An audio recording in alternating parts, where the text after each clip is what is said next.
देखो सवाल है अभाज्य गुणनखंड द्वारा महत्तम समापवर्तक ज्ञात करें। ठीक है, अभाज्य गुणनखंड द्वारा, तो अभाज्य गुणनखंड द्वारा निकालना है। सबसे पहले क्या लिखा है, सबसे पहले लिखा है 16 और 40। ठीक है, तो 16 और 40 का, तो यहाँ लिखना है 16 और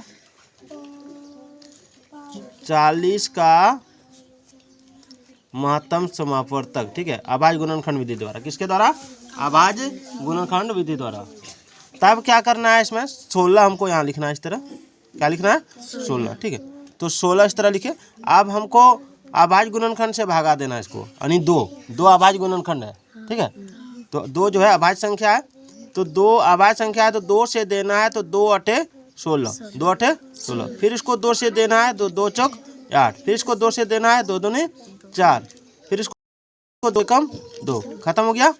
अब 40 को भी 2 से देना है। ठीक है, फिर इसको 2 से देंगे तो 2 के 20 घर पड़ेंगे 40 होगा, 2 के 10 घर पड़ेंगे तो 40 होगा, 2 के 5 घर पड़ेंगे तो 40 होगा।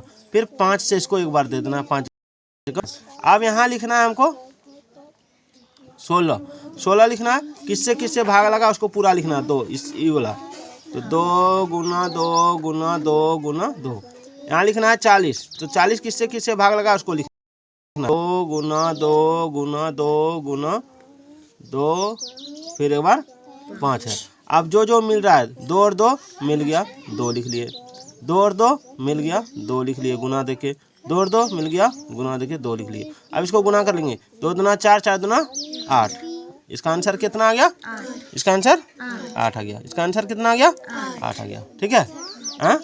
उसी तरह दूसरा सवाल 18 और 42 है। 18 और 42 कितना है, 18 और 42। ठीक है, अब क्या करना है, 18 को भी उसी तरह तोड़ना है। तो 18 2 से भी लगता है भाग, तो 2 18।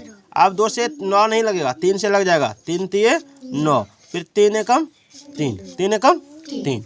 अब हमको फिर 42 को देना है, तो 42 को देना है, तो 2 से इसको डिवाइड करेंगे तो 21 आएगा।